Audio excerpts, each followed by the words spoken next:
As I was saying, some people have the ability to command a room. Your boy Steve has got it, but it's of a very special variety. Now I'll explain with two examples. I'll start with my origin story. The year is 1995. San Jose, California, my hometown. It used to be orchards, canneries, migrant farm workers. Now it's all high tech. I'm working at the Social Services Agency.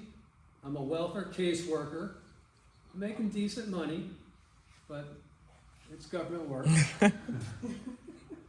I'm newly married, starting a family. We have our first son. He's in diapers.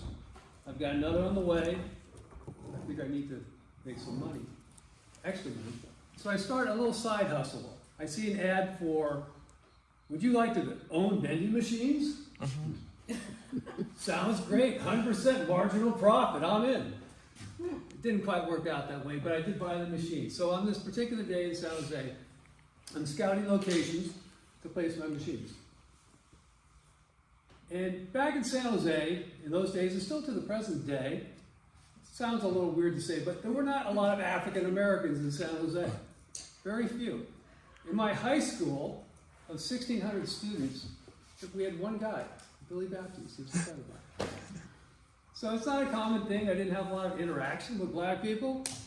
So on this particular day, going door to door, I come to a beauty salon. It's very quiet, nothing happening. It's a tinted window. It's got the name painted on the front outside. I open the door, and as I'm walking in, I hear this very boisterous conversation going on. I'm surprised. There's a lot of people here. I step in, and to my great surprise, it's filled with African Americans. And I'd never been in a room with African. It was like 12 to 15 African Americans. And they're surprised to see me, as I am to see them.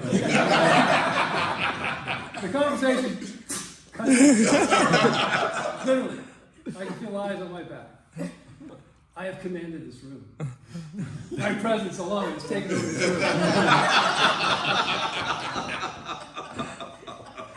I make my pitch. They decline. I say, fine. I walk out.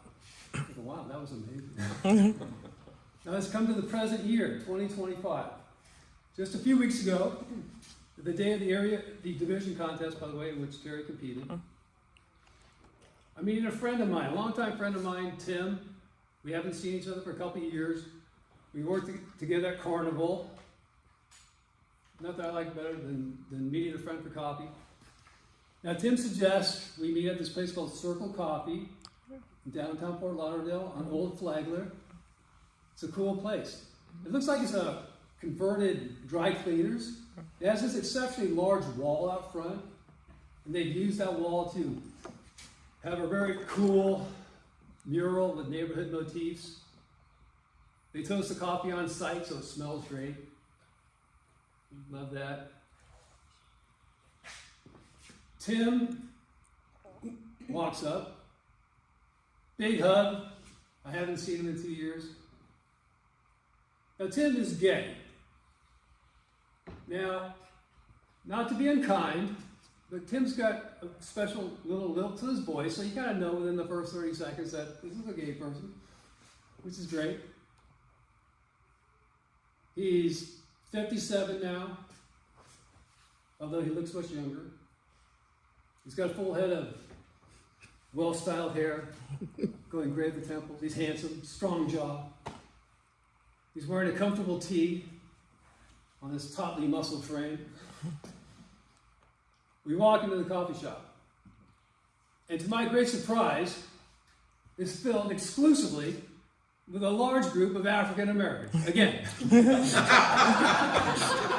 About 12 to 15 again, that seems to be my sweet spot. It looks like a runner's club.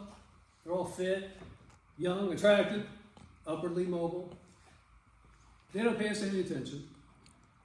Tim and I get our coffee, get a table, we start to catch up. I ask him if he's still married to his husband. 2 years ago, that was a little shaky, but he grins happily. Yeah, things are going great. I'm happy for him. I give him the rundown on my kids, on work. He asked me if I'm retiring soon. I said no. I told him what my plans are. He loves that. We're having a great time. And it's loud in the room because it's a lot of people and it's a tight space, so you have to talk loudly. Now, Tim is a tech pro. He's been in tech for 30 plus years. He makes a good income. He's managed big teams. And his husband also does well. His husband is a community liaison for Big Pharma, does outreach, public speaking to gay communities, selling their HIV drugs and such. So between the two of them, I'm sure they're well above $250K for combined income. That's a very strong income. They are no kids, so they're dinks, double income, no kids. They're a realtor's dream, and in fact, they've recently purchased a new home, so now they have a second home. And Tim is working on he starts to explain a home renovation project he's doing on the home about lighting, and he's using ChatGPT, the audio version of ChatGPT, to guide him through it. So you can talk to ChatGPT and you can upload photos and it'll coach you up on what you're doing. Pretty cool. So I'm liking that. We're having a great time. And then he tells me that he's programmed Chat to address him as baby. Baby. Baby this, baby, like a Hollywood agent. Something no straight man would ever do. I think it's hilarious.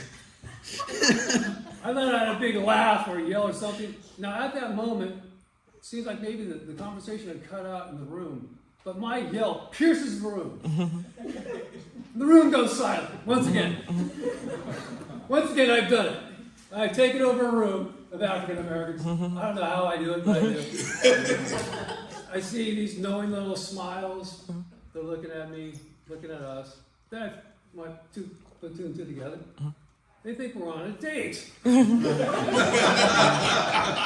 How charming. And in my head, I'm playing a little Seinfeld episode. Well, I've got nothing wrong with being gay, but I'm not gay. But I don't make that position. So that's it. After 30 years, I still have it. I have this superpower. I just don't know what to do with it.